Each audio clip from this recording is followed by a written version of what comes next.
ಶ್ರೀ ಗುರುಭ್ಯೋ ನಮಃ. ಹರಿ ಓಂ.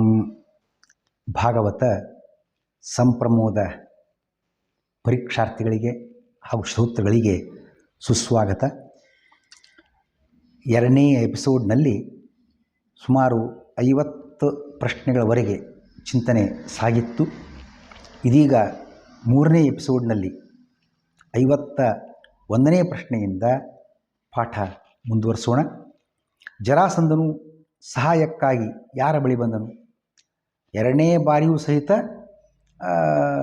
ದಾಳಿ ಮಾಡಿ ಸೋತು ಹೋಗಿಬಿಟ್ಟ. ಆಗ ಮೂರನೇ ಸಲ ದಾಳಿ ಮಾಡಬೇಕು ಅಂತ ಯೋಚನೆ ಮಾಡಿ ಸಹಾಯವನ್ನು ಕೇಳಿಕೊಂಡು ಯಾರ ಬಳಿ ಬಂದ? 10,000 ತೋಳುಗಳನ್ನು ಹೊಂದಿದ್ದ ಬಾಣಾಸುರನ ಬಳಿ ಬಂದನು. ಬಾಣಾಸುರನ ಪಟ್ಟಣದ ಹೆಸರೇನು? ಶೋಣಿತಪುರ. ಬಾಣಾಸುರನ ತಂದೆ ಹೆಸರೇನು? ಬಲಿಚಕ್ರವರ್ತಿ. ಜರಾಸಂಧನು ಬಾಣಾಸುರನಿಗೆ ಏನೆಂದು ವಿನಂತಿಸಿದನು? ಪ್ರಭು, ಗೊಲ್ಲ ಕೃಷ್ಣ ಕಳ್ಳನಂತೆ ರಾತ್ರಿ ನುಗ್ಗಿ ನನ್ನ ಸೈನ್ಯವನ್ನೆಲ್ಲ ನಾಶಗೈದು ನನ್ನ ಸಂಪತ್ತನ್ನೆಲ್ಲ ಲೂಟಿ ಮಾಡಿದ್ದಾನೆ. ನನಗೇನಾದರೂ ಸಹಾಯ ಮಾಡು ಅಂತ ಬಾಣಾಸುರನಿಗೆ ವಿನಂತಿ ಮಾಡಿದ. ಬಾಣಾಸುರನು ಹೇಗೆ ಸಹಾಯ ನೀಡಿದ? ಆಯಿತು, ಜರಾಸಂಧನ ಪರಿಸ್ಥಿತಿಯನ್ನು ಅರ್ಥ ಮಾಡಿಕೊಂಡು ಆನೆ ಸೈನ್ಯ 60,000, ರಥ ಸೈನ್ಯ 1,00,000, 10 ಲಕ್ಷ ಕುದುರೆಗಳು, ಮಾಯಾಯುದ್ಧ ವಿಶಾರದರಾಗಿರ್ತಕ್ಕಂಥ 300 ದಾನವರು, ಮಂತ್ರಿಗಳಾಗಿರ್ತಕ್ಕಂಥ ಕುಭಾಂಡ, ಕೂರ್ಪಕರ್ಣ ಅದವರ ಹೆಸರದು. ಅವರನ್ನು ಪಲ್ಲಕ್ಕಿ, ಹಾಸಿಗೆ, ಆಭರಣ ಏನೆಲ್ಲ ಸಾಮಗ್ರಿ ಬೇಕು ಎಲ್ಲವನ್ನು ಕೂಡ ಬಾಣಾಸುರ ಜರಾಸಂಧನಿಗೆ ನೀಡಿದ. ಜರಾಸಂಧನು ಏನು ಮಾಡಿದನು? ಈ ಬಾಣಾಸುರ ಕೊಟ್ಟ ಸೈನ್ಯವನ್ನು ಸಂಗ್ರಹ ಮಾಡಿಕೊಂಡು ಪುನಃ ಮಥುರೆಯ ಮೇಲೆ ದಾಳಿ ಮಾಡಿದ್ದಾನೆ. ಪಟ್ಟಣದ ಹೊರಭಾಗದ ಕಟ್ಟಡಗಳನ್ನು ಹಾರಿ, ಪಿಕಾಶಿ ಅಂದರೆ ಗುದ್ದಲಿ, ಕೊಡಲಿ ಮುಂತಾದವುಗಳಿಂದ ಹಾಳು ಗಿಡಗಳು ಪ್ರಾರಂಭ ಮಾಡಿದ್ದಾರೆ. ಮತ್ತೆ ಜರಾಸಂಧನ ಸೋಲು. ಕೃಷ್ಣನು ಜರಾಸಂಧ ದಾಳಿಯನ್ನು ಅರಿತು ಅವನ ವಿರುದ್ಧ ಚತುರಂಗ ಸೈನ್ಯದೊಂದಿಗೆ ಪ್ರತಿದಾಳಿ ಕೈಗೊಂಡ. ಜರಾಸಂಧ, ಬಲರಾಮ ಇವರು ಪರಸ್ಪರ ಮಲ್ಲಯುದ್ಧ ರೀತಿಯಲ್ಲಿ ಕೂಡ ಹೋರಾಟವನ್ನು ಮಾಡಿದರು. ಬಲರಾಮನು ಜರಾಸಂಧನನ್ನು ಹಿಡಿದು ಹೊಡೆದು ಸಾಯಿಸಬೇಕು ಅಂತ ಎಡಗೈಯಿಂದ ಒನಕೆಯನ್ನು ಎತ್ತಿದ್ದಾನೆ. ಕೊಂದೆ ಹಾಕ್ತಾನೆ ಇವನನ್ನು ತಿಳ್ಕೊಂಡು ಅಂತ. ಅಷ್ಟರಲ್ಲೇ ಅಶರೀರವಾಣಿ ಆಗ್ತದೆ. ಜರಾಸಂಧನ ಸಾವು ನಿನ್ನಿಂದ ಅಲ್ಲ, ಸುಖಿ ನಿವರ್ತಸ್ವ, ನೀನು ವಾಪಸ್ ಹೋಗಿಬಿಡು ಬಲರಾಮ, ಬಿಡವನನ್ನು ಅಂತ ಅಶರೀರವಾಣಿ ಆಗ್ತದೆ. ಆಯಿತು, ಆ ಅಶರೀರವಾಣಿ ಮಾತು ಕೇಳಿ ಅವನನ್ನು ಬಿಟ್ಟು ಬಿಡುತ್ತಾನೆ. ಮತ್ತೆ ತಲೆ ತಗ್ಗಿಸಿ ಕೃಷ್ಣ ಸೈನ್ಯದಿಂದ ತೀವ್ರ ದಾಳಿಗೆ ಒಳಗಾಗಿ ಹೈರಾಣಾಗಿದ್ದ ಆ ಜರಾಸಂಧನೂ ಒದ್ದಾಡ್ತಾನೆ. ಆ ಕುಭಾಂಡ, ಕೂರ್ಪಕರ್ಣ ಅಂತ ಏನು ಕಳಿಸಿಕೊಟ್ಟಿದ್ದ ಬಾಣಾಸುರ ತನ್ನ ಮಂತ್ರಿಗಳನ್ನು ಅವರು ಅಳಿದುಳಿದ ಆ ಚಿಲ್ಲರೆ ಸೈನ್ಯವನ್ನು ತೆಗೆದುಕೊಂಡು ಜರಾಸಂಧನಿಗೂ ಹೇಳದೆ ಅಲ್ಲಿಂದ ಕಾಲು ಕಿತ್ತಿದ್ದಾರೆ. ಗೋಮಂತ ಸಂದರ್ಶನಾರ್ಥಿ ರಾಮಕೃಷ್ಣರಿಗೆ ದಾರಿಯಲ್ಲಿ ಯಾರು ಕಂಡು ಬಂದರು? ಪರಶುರಾಮನು ಕಂಡು ಬಂದನು. ಪರಶುರಾಮನು ಎಲ್ಲಿ ನೆಲೆಸಿದ್ದನು? ಮಹೇಂದ್ರ ಪರ್ವತದಲ್ಲಿ ನೆಲೆಸಿದ್ದ. ಪರಶುರಾಮ ರಾಮಕೃಷ್ಣರು ಪರಸ್ಪರ ಭೇಟಿಯಾದಾಗ ಒಬ್ಬರನ್ನೊಬ್ಬರು ಹೇಗೆ ಸ್ವಾಗತ ಮಾಡಿದ್ದಾರೆ? ನಮಸ್ತೆ ಭಾರ್ಗವ ಅಂತ ಕೃಷ್ಣ ಪರಶುರಾಮನನ್ನು ಸ್ವಾಗತಿಸಿದ. ಹಾಗೆ ಪರಶುರಾಮ ಕೃಷ್ಣನನ್ನು ನಮಸ್ತೆ ಪುಂಡರೀಕಾಕ್ಷ ಅಂತ ಅವನು ಹೇಳಿದ. ಇಲ್ಲಿ ಯಾಕೊಂದು ಸ್ವಲ್ಪ ಸಂಶಯಕ್ಕೆ ಅವಕಾಶ ಇದೆ. ಏನು? ಈ ಇಬ್ಬರೂ ಕೂಡ ಹರಿಯ ಅವತಾರ, ಪರಶುರಾಮನೂ ಇರ್ಬೋದು, ಕೃಷ್ಣನೂ ಇರ್ಬೋದು. ಹೀಗಿರುವಾಗ ಒಬ್ಬರಿನ್ನೊಬ್ಬರು ಯಾರೋ ಬೇರೆ, ಒಬ್ಬರು ಹಿರಿಯರು, ಒಬ್ಬರು ಕಿರಿಯರು, ಒಬ್ಬರು ನೀಚ, ಒಬ್ಬರು ಉಚ್ಚ ಅಂತ ಹೀಗೆಲ್ಲ ಭಾವನೆ ಉಂಟೋ ಏನೋ? ಆಗ ಈ ಪರಸ್ಪರ ಈ ನಮಸ್ಕಾರದ ಸ್ವಾಗತದ ಅಭಿಪ್ರಾಯವೇನು ಅನ್ನೋ ಪ್ರಶ್ನೆ ಬರ್ತದೆ. ಅದನ್ನು ಸರ್ವಾವತಾರ ಅನ್ನುವ ಮಾತನ್ನು ಆಚಾರ್ಯ ಮಧ್ವರು ಸರ್ವಾವತಾರ ಭಿನ್ನೋಪಿ ಸರ್ವಶಕ್ತಿರಪಿ ಸ್ವಯಂ ಪೂಜ್ಯ ಪೂಜಕ ಭಾವೇನ ಪೂಜ್ಯ ಪೂಜಕ ನೀಚೋಚ್ಯಂ ಮೋಹನಾಯ ದುರಾತ್ಮನಾಂ. ಭಗವಂತನ ಅವತಾರಗಳಲ್ಲಿ ಎಲ್ಲವೂ ಪೂರ್ಣ. ಒಂದು ಉಚ್ಚ, ಒಂದು ನೀಚ, ಒಂದು ಶ್ರೇಷ್ಠ, ಒಂದು ಕನಿಷ್ಠ, ಯಾವ ಇದ್ದ ತಾರತಮ್ಯ ವ್ಯತ್ಯಾಸ ಎಂದೂ ಇಲ್ಲ. ಎಲ್ಲ ಅವತಾರ Rama, Krishna, Vedavyasa, Matsya, Kurma, each and everything one and all, ಯಾವುದು ವ್ಯತ್ಯಾಸ ಇಲ್ಲ. ಆದರೂ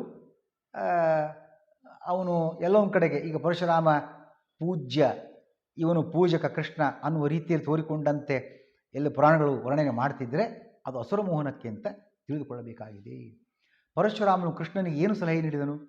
ಗೋಮಂತ ಪರ್ವತದ ಕೆಳಭಾಗದಲ್ಲಿ ಶೃಗಾಲ ವಾಸುದೇವನಿದ್ದಾನೆ, ಅವನನ್ನು ಕೊಂದು ಆಮೇಲೆ ನೀವು ನಿಶ್ಚಿಂತೆಯಿಂದ ಗೋಮಂತ ಪರ್ವತದ ವಿಹಾರವನ್ನು ಕೈಗೊಳ್ಳಬಹುದು ಅಂತ ಹೇಳ್ತಾನೆ. ಪರಶುರಾಮ ಸಲಹೆ ನೀಡ್ತಾನೆ. ಯಾರೀ ಶೃಗಾಲ ವಾಸುದೇವ? ಇವನು ವಸುದೇವನ ಪುತ್ರನೇ. ವಸುದೇವನಿಗೆ 10 ಜನಕ್ಕಿಂತಲೂ ಹೆಚ್ಚು ಜನ ಪತ್ನಿಯರಿದ್ದರು. ಒನ್ ಆಫ್ ದೆಮ್ ಈ ಕರವೀರ ಪಟ್ಟಣದ ರಾಜಕುಮಾರಿ ಕೂಡ ಒಡವ ಅಂತ ಅವಳ ಹೆಸರು. ಅವಳೊಂದು ವಿವಾಹವಾಗಿದ್ದ. ಆ ಕಡೆಗೆ ಕಾಶಿರಾಜನ ಪಟ್ಟಣದ ರಾಜಕುಮಾರಿಯನ್ನು ಕೂಡ ವಿವಾಹವಾಗಿದ್ದ. ಯಾವಾಗ ಕಂಸ ವಸುದೇವನನ್ನು ಬಂಧಿಸಿಬಿಟ್ಟ, ಆ 8ನೇ ಗರ್ಭ ನಿನಗೆ ಮೃತ್ಯುವಾಗ್ತದೆ ಅಂತ ಅಶರೀರವಾಣಿಯು ಕೇಳಿ ಕಂಸನಿಗೆ ಬಂಧಿತನಾದ ಮೇಲೆ ಎಲ್ಲಿಗೂ ಹೋಗಲಿಲ್ಲ. ಅವನು ಕರವೀರ ಪಟ್ಟಣಕ್ಕೂ ಬರಲಿಲ್ಲ, ಕಾಶಿ ಪಟ್ಟಣಕ್ಕೂ ಹೋಗಲಿಲ್ಲ. ಈ ಬಂಧುಗಳ ಮಧ್ಯೆ ಹೋಗಿ ಬರುವ ಸಂಪರ್ಕ ನಿಂತು ಹೋಗಿಬಿಟ್ರೆ ದ್ವೇಷವೇ ಉಂಟಾಗಿಬಿಡ್ತದೆ. ಎಲ್ಲಿ ಬಳಗ, ಎಲ್ಲಿ ಬಂಧು, ಒಟ್ಟ ಬಂದಿಲ್ಲ ಈ ಕಡೆಗೆ. ಅವರು ಒಂದು ಸಲ ಭೇಟಿಯಾಗಿಲ್ಲ, ಒಂದು ಸಲ ಮಾತಾಡಿಲ್ಲ ಅಂತ ಒಂದು ರೀತಿ ಸಿಟ್ಟು, ದ್ವೇಷ ಪ್ರಾರಂಭ ಆಗಿಬಿಡುತ್ತೆ. ಇಲ್ಲಿ ಆದದ್ದು ಅದೇ. ಹಾಗಾಗಿ ಶೃಗಾಲ ವಾಸುದೇವ ಅವನೇ. ಶೃಗಾಲ ವಾಸುದೇವನ ಪಟ್ಟಣದ ಹೆಸರೇನು? ಕರವೀರ ಪಟ್ಟಣ. ಈ ಪಟ್ಟಣಕ್ಕೆ ಇಂದಿನ ಹೆಸರೇನು? ಕೊಲ್ಲಾಪುರವೆಂದು ಹೆಸರು. ಅದಕ್ಕೆ ಕಾರಣ ಏನು? ಸಂಸ್ಕೃತದ ಶೃಗಾಲ ಶಬ್ದಕ್ಕೆ ನರಿ ಅಂತ ಅರ್ಥ. ನರಿ ಎಂಬುದಕ್ಕೆ ಮರಾಠಿಯಲ್ಲಿ ಕೋಲ್ಹಾ ಅಂತ ಕರೀತಾರೆ. ಹಾಗಾಗಿ ಶೃಗಾಲ ವಾಸುದೇವನ ಪಟ್ಟಣ, ಅದಕ್ಕೆ ಕೊಲ್ಹಾಪುರ ಅಂತ ಬರಲಿಕ್ಕೆ ಶೃಗಾಲ, ಕೋಲ್ಹಾ ಮರಾಠಿ ಒಳಗೆ. ಕೊಲ್ಹಾಪುರ, ಶೃಗಾಲ ವಾಸುದೇವನ ಪಟ್ಟಣ, ಕೊಲ್ಲಾಪುರದ ಹೆಸರು ಬಂತು. ಕೃಷ್ಣನು ತಾನು ಬಂದುದನ್ನು ಆ ಶೃಗಾಲ ವಾಸುದೇವನಿಗೆ ಹೀಗೆ ಸೂಚಿಸಿದನು. ಶಂಖಧ್ವನಿಗೈಯುವ ಮೂಲಕ ಸೂಚಿಸಿದ್ದಾನೆ. ಶಂಖಧ್ವನಿ ಕೇಳಿ ಶೃಗಾಲ ವಾಸುದೇವನು ಏನು ಮಾಡಿದನು? ಶಂಖಧ್ವನಿ ಕೇಳಿ ಶೃಗಾಲ ವಾಸುದೇವನು ಯುದ್ಧಕ್ಕೆ ಬಂದನು. ಕೃಷ್ಣನು ಏನು ಮಾಡಿದನು? ಶೃಗಾಲ ವಾಸುದೇವನ ತಲೆ ಕತ್ತರಿಸಿದ.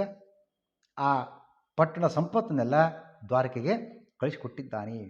ರಾಮಕೃಷ್ಣರು ಗೋಮಂತ ಪರ್ವತದ ಯಾವ ಸ್ಥಳದಲ್ಲಿ ವಾಸ ಮಾಡಿದರು? ಪ್ರವರ್ಷಣ ಎಂಬ ಶಿಖರ ಅಥವಾ ತಪ್ಪಲು ಪ್ರದೇಶದಲ್ಲಿ ವಾಸ ಮಾಡಿದ್ದಾರೆ. ಅಲ್ಲಿ ನಡೆದ ವಿಶೇಷ ಘಟನೆ ಯಾವುದು? ಕ್ಷೀರಸಾಗರದಲ್ಲಿದ್ದ ಹರಿ ಸಭೆ ನಡೆದಿತ್ತು. ಅಲ್ಲಿಗೆ ಬಲಿಚಕ್ರವರ್ತಿ ಬಂದು, ಭಗವಂತನ ಕಾಣಲಿಕ್ಕೆ ಬಂದಿರತಕ್ಕಂಥ ಬಲಿಚಕ್ರವರ್ತಿ ಯಾಕೋ ಅವನ ಬುದ್ಧಿ ಬದಲಾಗಿ ಹರಿಯ ಕಿರೀಟವನ್ನು ಕದ್ದು ಓಡಲಿಕ್ಕೆ ಪ್ರಾರಂಭ ಮಾಡಿದ. ಅವನನ್ನು ಗರುಡ ಬೆನ್ನಟ್ಟಿ ಸೋಲಿಸಿ ತಗೊಂಡು ಬರ್ತಾ ಇದ್ದ. ಗೋಮಂತ ಪರ್ವತ ದಾರಿಯಲ್ಲಿ, ಈ ಗೋಮಂತ ಪರ್ವತದಲ್ಲಿ ಕೃಷ್ಣ ಇದ್ದ, ಸಾಕ್ಷಾತ್ ಭಗವಂತ. ಆಗ ಇಲ್ಲೇ ಕೊಟ್ಬಿಟ್ರಾಯ್ತು ಅಂತ ಬಂದಿದ್ದಾನಂತೆ. ಆ ಕೃಷ್ಣನ ತಲೆಗೆ ಆ ಕಿರೀಟವನ್ನು ಹಾಕಿ ಸಮರ್ಪಣೆ ಮಾಡಿದ್ದಾನೆ. ಗೌರ್ಮೆಂಟ್ ವಸ್ತುವನ್ನು ಏನೋ ದುಡ್ಡು ತುಂಬಬೇಕಾಗಿದೆ, ಗೌರ್ಮೆಂಟಿಗೆ ಟ್ರೆಜರಿ ತುಂಬಬೇಕು. ಅದನ್ನು ಬೆಂಗಳೂರು ಹೋಗಿ ತುಂಬಬೇಕು ಅಂತೇನಿಲ್ಲ. ಯಾವುದೇ ತಾಲೂಕು ಪ್ಲೇಸದ ಗೌರ್ಮೆಂಟ್ ಟ್ರೆಜರಿ ಇತ್ತು ಅಂದರೆ ಅಲ್ಲಿಯೂ ತುಂಬಬಹುದು. ಅದು ಗೌರ್ಮೆಂಟಿಗೆ ಜಮಾ ಆಗತಕ್ಕಂಥದ್ದು. ಹಾಗೆ ಸಾಕ್ಷಾತ್ ಭಗವಂತನೇ ಇದ್ದಾನೆ, ಅವನಿಗೆ ಅರ್ಪಿಸಬೇಕು. ಅದು ಗೌರ್ಮೆಂಟಿನ ಕೃಷ್ಣನ ವಸ್ತು ಕಿರೀಟ. ಆ ಗರುಡ ತಗೊಂಡು ಬರುವಾಗ ಕೃಷ್ಣಾವತಾರವಾಗಿತ್ತು. ಗೋಮಂತ ಪರ್ವತದ ಕೃಷ್ಣ ನೆಲೆಸಿದ್ದ ಆ ಕಿರೀಟವನ್ನು ತಂದು ಇಲ್ಲೇ ಜಮಾ ಮಾಡುವ ಕಾರ್ಯವನ್ನು ಮಾಡಿದ್ದಾನೆ. ಬಲಿಯು ಕ್ಷೀರಸಾಗರಕ್ಕೆ ಏಕೆ ಬಂದನು? ಶ್ರೀಹರಿಯನ್ನು ಕಾಣಲು. ಅಮುಕ್ತನಾದ ಬಲಿಯು ಕ್ಷೀರಸಾಗರ ಅಂದರೆ ಮುಕ್ತ ಸ್ಥಳ, ಅಲ್ಲಿ ಹೇಗೆ ಬಂದ ಅಂತ ಒಂದು ಪ್ರಶ್ನೆ ಬರ್ತದೆ. ಶ್ವೇತದ್ವೀಪದಂತಹ ಭಗವಂತನ ಮುಕ್ತ ಸ್ಥಳಗಳು 2 ಪ್ರಕಾರ. ಒಂದು ಮುಕ್ತಗಮ್ಯ, ಒಂದು ಅಮುಕ್ತಗಮ್ಯ. ಮುಕ್ತರು ಹೋಗತಕ್ಕಂಥ ಜಾಗ ಒಂದು ಬೇರೆ, ಅಮುಕ್ತರು ಓಡಾಡತಕ್ಕಂಥ ಜಾಗ ಒಂದು ಬೇರೆ. 2 ಪ್ರಕಾರವಾಗಿದೆ. ಬಲಿಯು ಹೋಗಿರತಕ್ಕಂಥದ್ದು ಅಮುಕ್ತ ಶ್ವೇತದ್ವೀಪ ಸ್ಥಳಕ್ಕೆ. ಹೌದು, ಕರ್ಮಜ ದೇವತೆ ಬಲಿಚಕ್ರವರ್ತಿ ಅವನು ಭಗವಂತನ ಕಿರೀಟವನ್ನು ಅಪಹರಣ ಮಾಡಬೇಕು ಅಂತ ಈ ದುರ್ಬುದ್ಧಿ ಬಂದದ್ದಾದರೂ ಹೇಗೆ ಅವನಿಗೆ ಅಂತಂದರೆ ಅಸುರಾವೇಶದಿಂದ ಆ ಬುದ್ಧಿ ಬಂತವನಿಗೆ. ಅಲ್ಲ, ಹರಿಯು ಎಚ್ಚೆತ್ತಿರುವಾಗ ಕಳ್ಳತನ ಸಾಧ್ಯನಾ? ಒಂದು ಪ್ರಶ್ನೆ ಬರಬಹುದು. ಬಲಿಚಕ್ರವರ್ತಿ ಬರ್ತಾ ಇದ್ದ, ಭಗವಂತ ಆವಾಗ ಹೇಳ್ದ ದೇವತೆಗಳಿಗೆ, ನೋಡಿ ಈಗೊಂದು ತಮಾಷೆ, ಒಂದು ಹಾಸ್ಯ ಪ್ರಸಂಗ ನಿಮಗೆ ತೋರಿಸ್ತೇನೆ. ನೀವೆಲ್ಲರೂ ಕೂಡ ಕಣ್ಣು ಮುಚ್ಚಿ ಮಲಗಿದಂತೆ ತೋರಿಕೊಂಡು ಬಿಡ್ರಿ. ಭಗವಂತನು ಕೂಡ ಕಣ್ಣು ಮುಚ್ಚಿ ಮಲಗಿದಂತೆ ತೋರಿಕೊಂಡ.